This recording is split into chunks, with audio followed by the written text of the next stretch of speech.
feel healthy. I have more energy than I've had in years. I just want you to know that you heard me. And that set the tone of like, I want to do this full time. I want to help people in a different way that's not in traditional medicine, because that is making more of an impact to me and to this person's life. And then I had other stories of patients at 6 months and a year come back to me and say the same thing. So subsequently, I started a business on the side, even though I was a PA. I'm like, this just lights me up. I have so much energy to do this work. So started a business on the side and just found a passion for business alongside of practicing medicine, and was able to help people again get off medications, lose weight. And then my second son was born, and he had some health issues. So I really had to pull back and focus on my family. But eventually knew at some point I would come back to coaching, because that was what really was energizing to me. Looking back now, I feel like I was experiencing burnout at that point, because there was this frustration and this boredom piece that kind of was setting in practicing medicine over and over, and treating people with the same types of medications and same kind of heart problems, which I still loved. I still loved the practice I was working in. I loved the cardiologist I worked with. But it was just this feeling of, I kind of lost hope to some degree of that I was actually making a difference or making an impact. Yeah, as these conversations that I've been fortunate enough to have with people often do, sometimes they take a left turn, and you just took me on a left turn that I want to explore a little bit more. Yeah. I have lost a lot of trust in the medical establishment in the last couple of years, for sure. And listening to what you're saying, here we've got a situation where we're spending more per capita. We spend an enormous amount on healthcare in this country. Yep.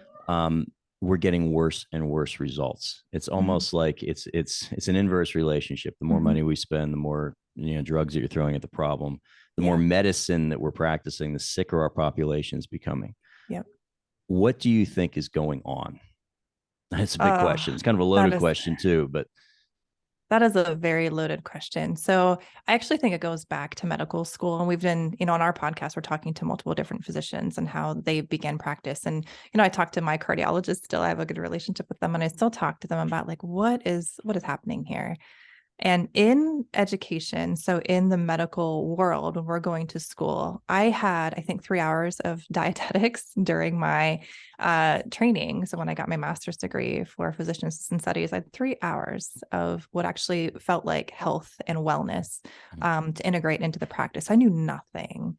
And if you ask the physicians, it's the same thing. They knew nothing in regards to actually how to prevent disease from popping up. So we're not spending a lot of our dollars on education in that realm. It's all on the pharmaceuticals to treat chronic disease. And it is a frustration point. And I see right now, what I'm seeing is that there is a frustration between patients and providers. And the providers are just as frustrated as the patients are at this point, because they feel like something has to give as well. So there is a combined issue right now. And you're not the first person to tell me that. I mean, my mom, I have parents that are ill and in the hospital system, and we're experiencing frustrations. And it's disheartening for sure. And I feel for both sides of it, because we actually work with a number of physicians, and they are a profession that is being asked to do more and more and more every year, and are watching, in many cases, the revenue, or for sure their margins are shrinking. There's no question about that. But I do think that there's something very wrong. Very rarely do I walk into a physician's office, and there might be some tertiary questions about, what are you doing in terms of diet, exercise? What are you doing to try to keep yourself healthy? And I've noticed, at least maybe in the last year or so, there's been a bit more of that. But I do find it incredibly frustrating, because if you look, I mean, our mortality now in this country is going down, and we're really the only westernized country that's doing that. And I'm just curious what your thoughts were with that, for sure. So anyway, so you're now into your own practice, and I did forget to mention that you are the co-host of the Leadership Pulse podcast as well, which I listened to it a bit before our conversation. I encourage any of our listeners to download that as well. But so you made this transition, and can take us from there. I didn't mean to take you on that left turn, but I felt necessary to do it. No, absolutely. I appreciate the question. So I found my passion with coaching at that point. So when I was working in cardiology, and then life stuff happens, family stuff happened. So then had to dive headfirst into dealing with those types of things. And then found myself in 2018 kind of feeling a little stuck. I'm not sure if I want to be back in medicine practicing, because I just didn't feel, again, the energy that I had felt with coaching. but felt kind of guilty, honestly, because I'm like, I invested so much into my education, so much time. I'd practiced at that point for 10 years, 12 years actually. So I didn't have quite the language as to why I felt really called into coaching. So I ended up doing personal development course of my own, getting a mentor and a coach for a year long intensive.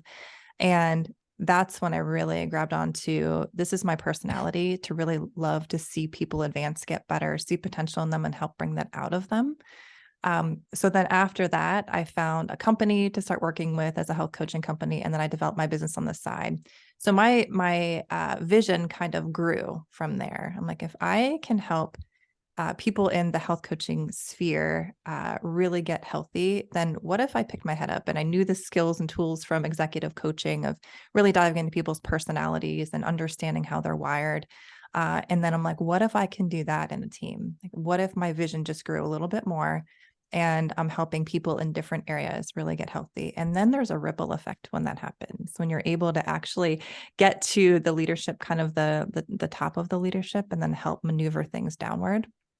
So that's when I got certified as a physician, or not a physician coach, but an executive coach, and started using some tools with teams to see the effects it had on an organization versus just me coaching some patients, which was still good stuff. It's not like it wasn't, but I just thought there could be more.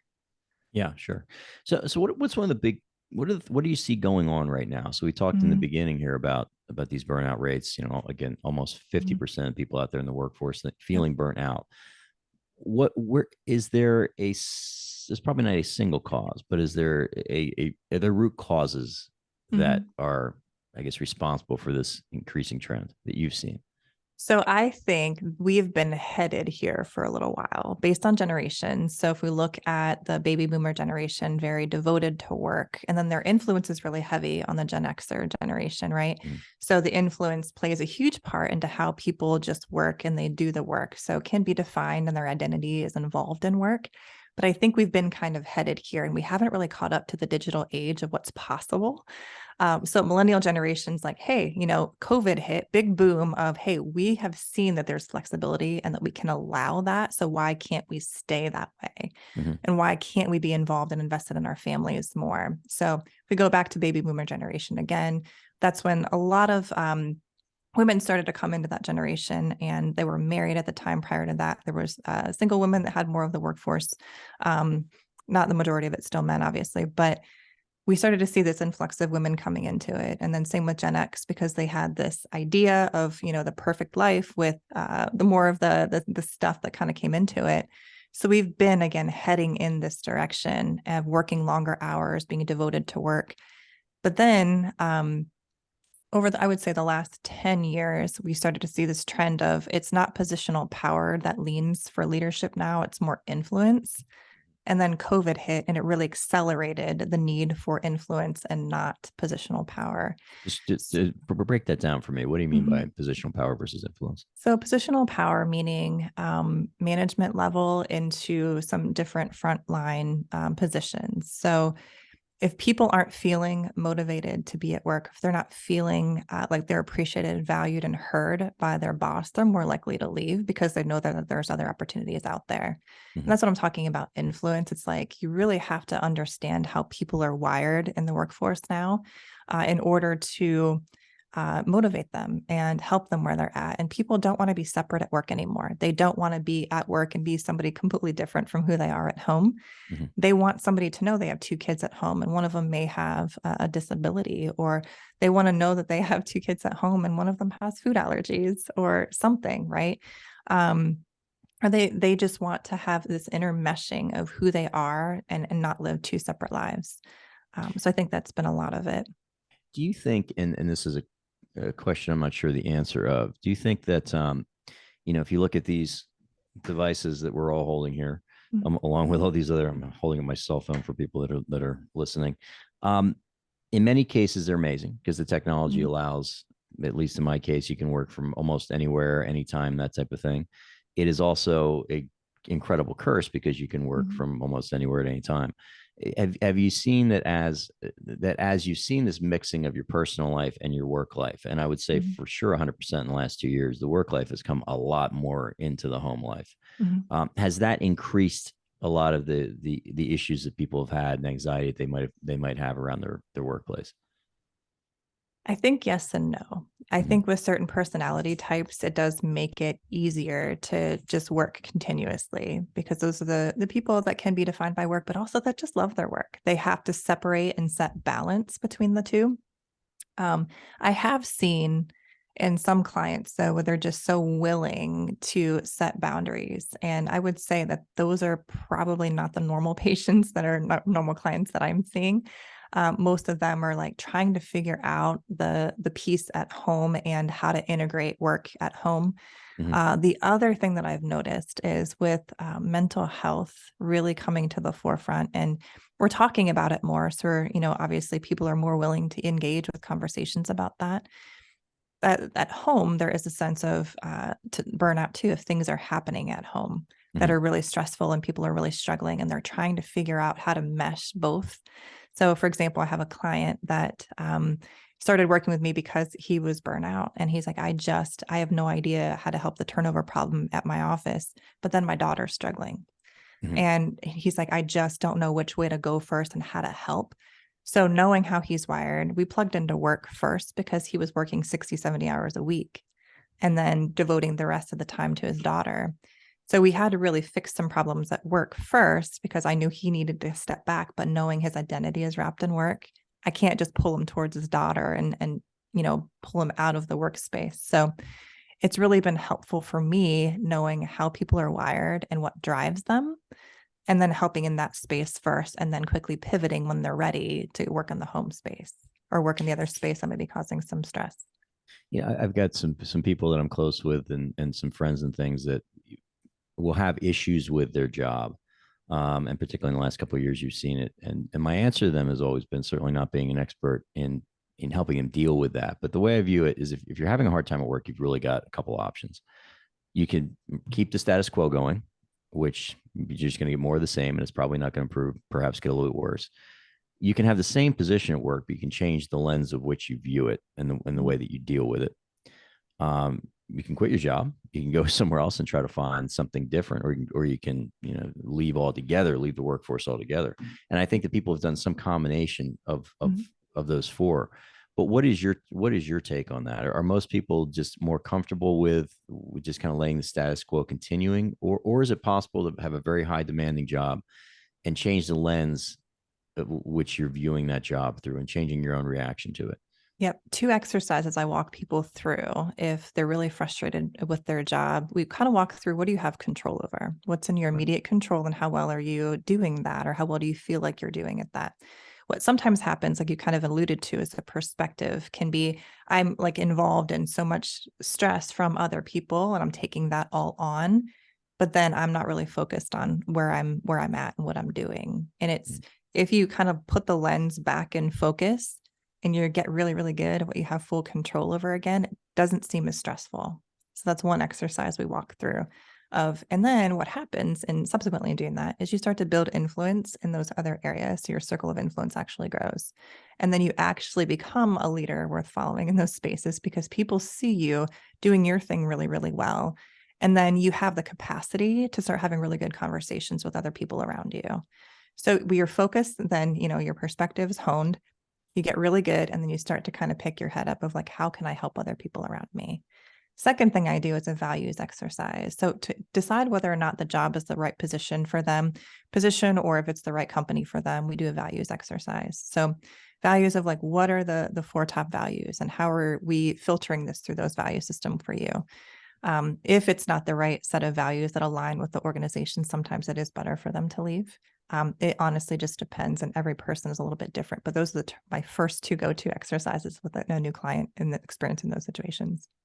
Now, when you begin working with, and are you primarily working with individuals or teams at companies, or is it a combination of both? It's a combination generally. I love doing both. Yeah. So it's generally a combination. So are you looking at when you're first interacting with somebody, you're looking at what's happening in their work life, or Mhm. are you looking at what is happening in their work life, their personal life, their physical health? Are you looking at all that at the same time? Or is it kind of Mhm. like you've got to just pick one thing to start with and then move from there? So we do an overall snapshot of what's the priority. So what's the stress? So again, kind of two things I do in that situation. I get a snapshot of overall what's happening, and then I understand their personality because I can tell where they're going to veer and what is the most amount of stress that they'll be experiencing and where that's coming from. Mhm. So if I'm working with a female executive and I know she's wired to be somebody who's more the empathetic type of person, I really have to figure out if there's stress at home. We have to try to figure out how to handle that. And then we can maneuver towards work if that's a secondary stress. So it just kind of depends on that situation. But for any leader, we're not just leaders at work, we're leaders at home too. We're leaders in our community or other spaces that we're involved in. So we really have to get the entire snapshot to really help. Mhm. Now, if you're running a small business or even a larger team at a big organization, as the decision maker, I guess, or as the leader in that organization, what are some of the things that you could be on the lookout for, or just basic good principles for how to treat your team and your employees to help them through this, or help Mhm. maybe change the tide of this massive burnout that people are experiencing? So first thing I tell leaders is where are you at with your foundation? Checking turnover rates right now is a big thing. If they can see a certain department, whether experiencing turnover, why is that happening? Is it a particular leader in that department? So there's different snapshots that I walk them through. That's one of them because that's a huge topic right now, turnover. So anybody that I'm working with, we talk about that first and foremost because I know that's a pain point.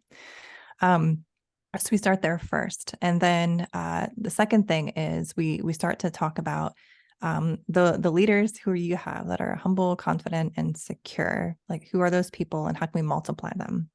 So we want to make sure that those people are at the forefront. How can we help them get healthy, and then really set the vision for the rest of the organization?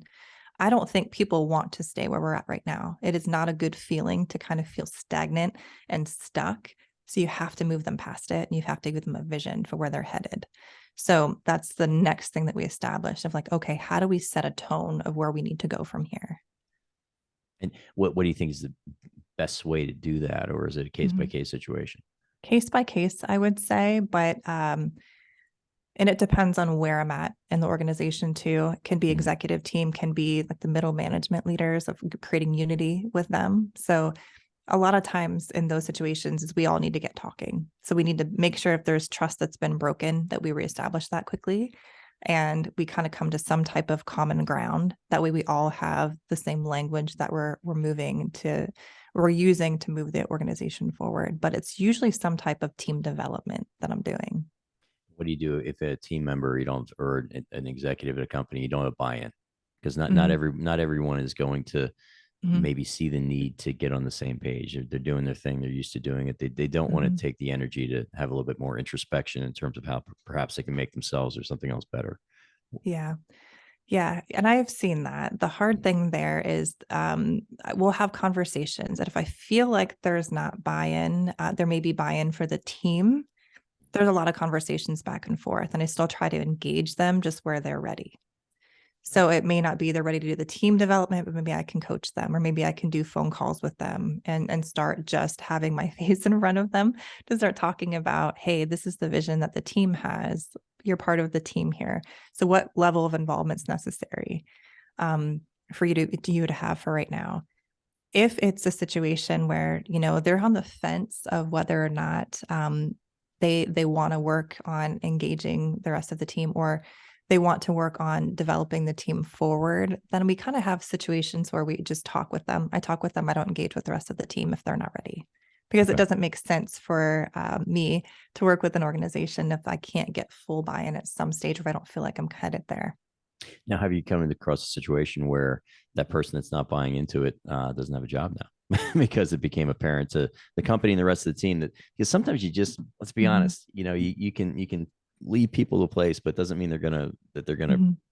move forward into a new space or not. Yeah.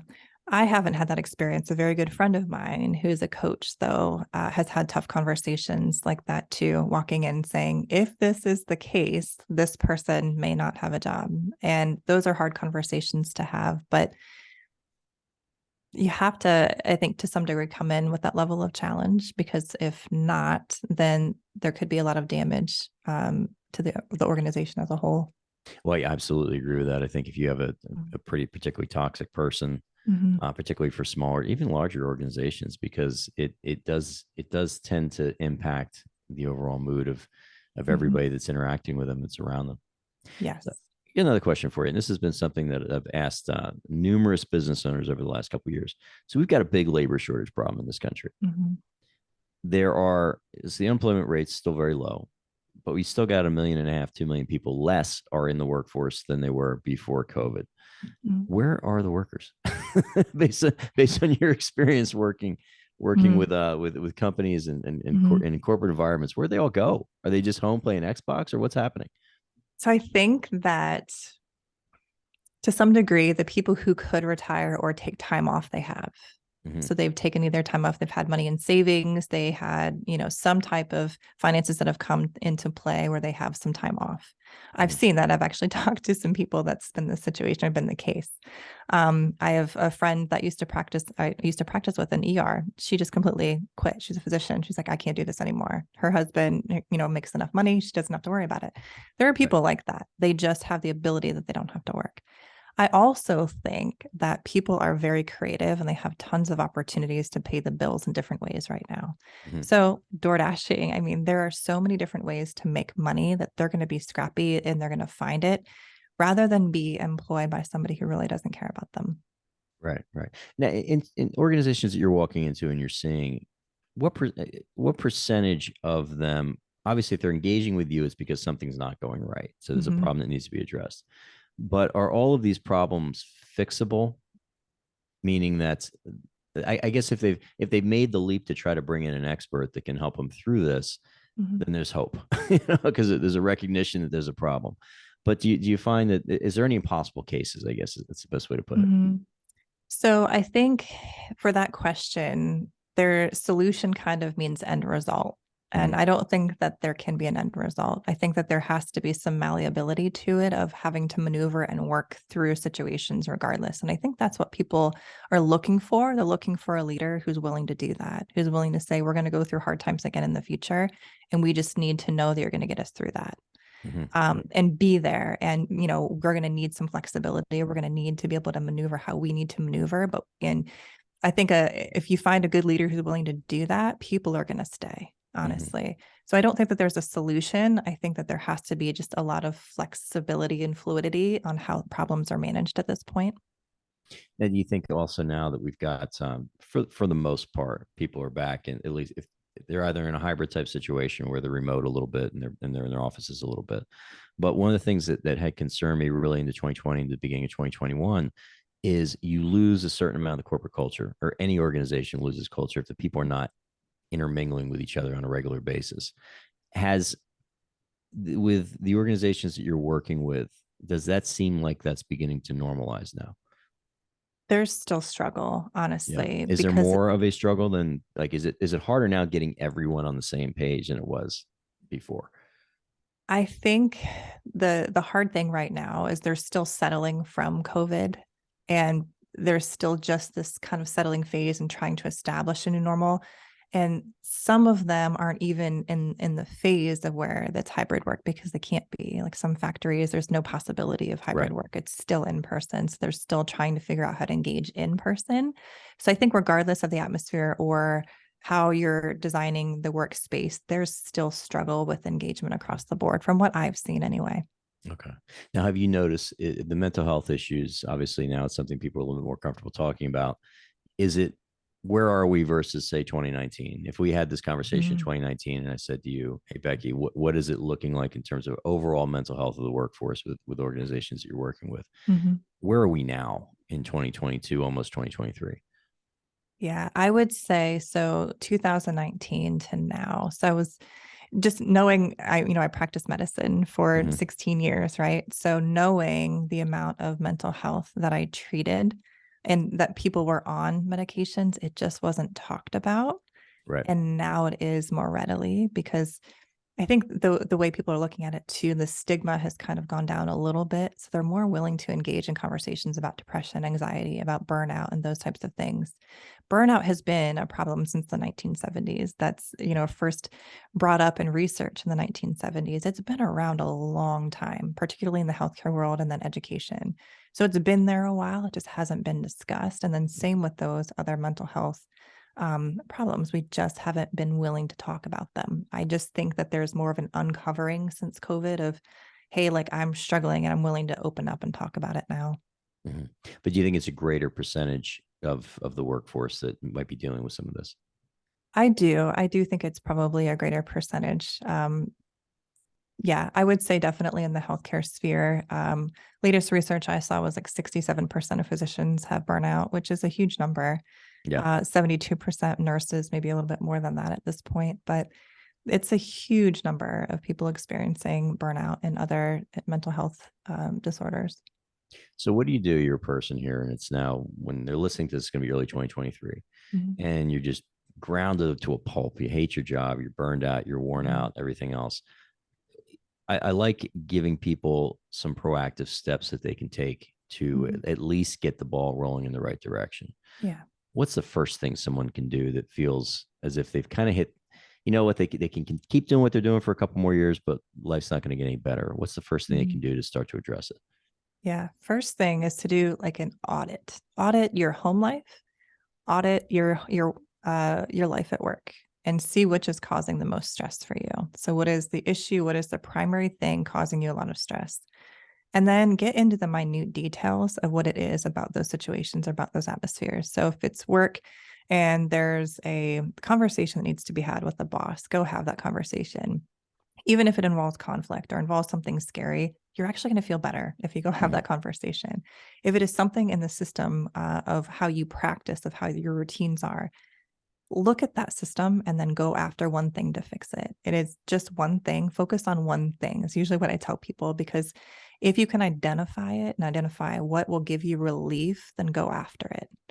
And same with home life. If it's something where you're having struggles with your spouse or something, you need to go to counseling, or there's something in a relationship that's really causing you stress, go after that one thing, but just try to narrow it down to one thing that you can find action and movement towards. Yeah, there's a great line that I heard once, and it was said. So basically, I'm paraphrasing, but it says, "If you can't do it, you must." So Yeah. if there's something that's out there that's an elephant in the room, you've got to find a way for sure to address it. But what are some of the things? Because someone might hear that and say, "Well, Mhm. that's all great, but you know what? My job just stinks, and I'm not Mhm. happy here at all." Mhm. What are some of the things? And I tend to believe I think you can be in almost any situation, and you can find. I think you can find something that's really good or meaningful Mhm. or purposeful in any job. So I don't necessarily buy into that. But sometimes you get people that are so stuck Mhm. wherever they're at that they can't see the forest through the trees. And there's Mhm. always the grass is greener, syndrome, which often is not true. But what are some of the things that they can look at? Mhm. Is there anything that rhymes with people who are saying they're very burned out with their job, where something that they can look at and make an immediate change that might help them tomorrow or within the next Mhm. week or two? What I'll do with them is I'll sit down and say, well, what is it about a different position that would give Mhm. you more energy, hope, or clarity for what you want for your future? If you can tell me those things and you can find something in the way that gives you those things, then it's not wrong to even look at those or even consider it. But look for opportunity. What is the opportunity that speaks loudest to you? If it's not at your job, let's try to look for an opportunity around us and see if there's something that fits who you are. And sometimes they'll find something, but then they'll kind of think back and they'll realize, well, maybe I wouldn't be as happy. So it's a perspective shift in some cases, and it's finding resources, finding people to talk to.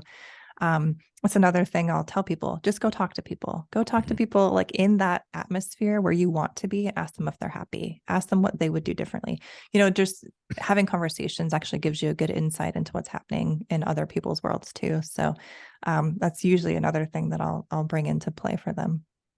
And I guess in terms of from a leadership standpoint, if you're leading your team or you're the boss, wherever it is you're working, is it really just that I think people just need that recognition that they're seen as more than just the cog that fits into whatever wheel the company is engaged in. Yeah. Yeah. So If Go ahead. to just engaging in those. in those conversations, even the quick questions, oh, how was your weekend, or what's happening with you? Is everything okay? Is Mhm. that a good place to start if you're in that leadership role? Yes. Having some type of meaningful conversation. So, how was your weekend is great, but even go a little bit deeper. What did Mhm. you do that was exciting for you this past weekend? Or Right. if you know they have kids and you know that their kids are in sports, hey, did you have a sporting event with your kids? Like, what's your favorite part about that? Got it. Got it. It gets on a deeper level and it actually makes people feel seen. And that's what they want. They don't want to be a number. They want to do impactful work. That's what I tell leaders, like people want to do work for you. They want to do really impactful, meaningful work. They just want to know they fit in. They want to Yeah. know how they're doing that work. Exactly. Exactly. So let me ask you this. So you are feeling a little bit worn out with work. What do you do? What do you do to keep the burnout at bay? Oh, I love what I do. I absolutely love every bit of what I get to do. Things that I do to recharge are I read a ton. I love reading, and that's just separation for me. In space, I journal and I run. Those are the three activities that I do that are like my grounding activities. All time favorite book. What is it? Ooh, ooh, that's a good question. Mm.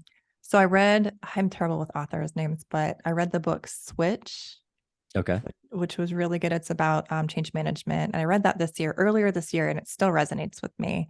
Okay. But I would say that's a really good book because I've loved habits and change for such a long time. And really knowing that if you get into stuff with people, they're more likely to change. And if you tell them what their potential is, they'll see it and then they can change too, which is great. Okay. Hmm. And how you mentioned, obviously, you're a runner. And Hmm. so how for your average person out there, how much should they be moving their body every single week? What's a good amount Hmm. of exercise? I guess it's very subjective because for someone that might not have done anything for 2 years, getting off the couch Yeah. for a walk is a good thing to do. For other people, they've got to sign up for the next marathon. Yeah. What's for in your case anyway? What how much running are you doing? So I run right now. I used to run like 5 or 6 times a week. Right now it's about four. So I'm about 4 times a week, anywhere between 30 minutes to an hour, honestly. Okay. Early in the morning, have to get up and get it over with. But yeah, And that's you're what in I Ohio, do. so it's probably like -5 degrees there right now, It's which makes it a little bit harder. ridiculous. Ridiculous. But yeah, treadmill's my friend at this point. But yeah. Or how about favorite movie that's a good pick me up? Favorite movie. I'm not much of a movie buff. Okay. I would say if I watch movies, it's with my kids and they're boys. So any of the Avenger movies are good action-packed movies for us to watch. But All right, good deal. Well, mhm. Becky, some phenomenal advice here. How do people find you? And if they want to reach out to you and continue the conversation, how do they do that? Yeah, I'm really active on LinkedIn. So Becky Wolfe, you can find me on LinkedIn. Becky Wolfe Consulting at gmail.com is the way to find me. I also have a website, beckywolfe.com. And also get your podcast. So I'm guessing Yes. you're on Spotify and Apple and Yes. all the major All platforms. the major platforms. Yes. Okay, excellent. And who is the ideal person you want to work with? So, anybody who is looking to help their team work through burnout and give them a vision for moving forward. So, leaders in that space, anybody experiencing high turnover or just wanting to set some strategies for retention that's meaningful for them. Okay, great. And last question. So you mentioned, I believe his name was Mr. Jones, who got off all of the Yes. medications Yes. and who told you that you actually listened to him. Mhm. What did you do with this guy to get him off almost all of his meds and to make that level of an impact? Do you So, recall specifically what you told him? I actually do. So it was in group coaching. I didn't coach him one to one, which I thought was really interesting. But in group coaching, I did a couple of different things. So gave them education on exercise, on diet, and then we started talking about habits. Each person was invited to talk about the habits that they had, how they wanted to increase or up level their habits. And then we had weekly meetings. So it was a combination of education and accountability and consistency. And that was really, really helpful for him. And I've noticed that time and time again with working with clients. Those are the three things that I lean on to really help them move the needle. No, it's all good stuff because I think that again I struggle as I started our discussion with, if I get run over by a truck, I absolutely want to be in a Western hospital for sure because they're going to put you back together better than any place on the planet. But I Mhm. do think that we tend to come in after there's a crisis. Mhm. and we don't necessarily, from a holistic standpoint, from a health standpoint, deal with some of the issues that get you there. And it's usually a pretty long road to get you to that point where you need to basically get put back together again, for lack of Yep. a better term. So I think that the Yep. work you're doing is hugely important, and hopefully that as we start 2023, when people will be listening to this, that our listeners got something out of this conversation. So thank you for joining me. Yes. Thank you so much. I really appreciate the opportunity. Becky, this has been fantastic. Brent, your timing couldn't be better, quite honestly, because when this comes out, people have come off the holidays. And a lot of times, they get good rest, right? Relaxation during the holidays. They kind of reset a little bit. Well, now it's back to the grind. They're probably 3 weeks in to January or whatever when they're listening to this. And I think this is powerful, right? Because we think that rest sometimes is going to carry us for like 6 months and it just doesn't do it, right? Well, I think the holidays too, Eric. What is challenging is, and it was a goal for me coming into December, is I came into the beginning of 2022 and I had a heck of a time in the end of 2021. I mean, it was a constant party for most of December 2021. And you started the year behind the eight ball a little bit. There's that extra 5 pounds that you had to lose, and you had to get yourself back on track. And my goal, at least this December's, has been to start getting back on track in the middle of November and try to come into a better position in early January. So a lot of times that rest doesn't necessarily recharge us. We've kind of burned ourselves out even more, and then we're asked to start the year sort of behind the eight ball. Very true. So true. Well, I hope, listening audience, I hope you'll reach out to Becky and make a good connection there. Brent, this is what you're doing. You're educating folks. You're bringing in great guests. If folks want to reach out to you specifically and just say, hey, look, I'd like to know more about your network and why you're doing what you're doing, what's the best way to get a hold of you? Like Becky, very active. The only social media platform I'm really active on is LinkedIn, and post a lot of stuff on there. Our website, smartmoneysimplified.com or mpadvisorsaz.com. YouTube channel, just search Smart Money Simplified, and our YouTube channel will pop up. And we're also on Spotify. Not yet on Apple and a few of those other platforms, but we're on Spotify and YouTube now, which is great. Absolutely. All right. To both of you again, thank you so much. And of course, our last thank you goes to the listening audience. Thank you so much for tuning in and listening to the Smart Money Simplified podcast with Brent Mekosh. If you have not subscribed to the podcast yet, please click the subscribe now button below. This way, when Brent comes out with a new podcast, it'll show up directly on your listening device. We humbly ask that you share this podcast, rate it, and leave a review, as this actually does help others find the show. Again, thank you so much for listening today. For everyone at MP Advisors, this is Eric Johnson reminding you to live your best day every day. And we'll see you next time.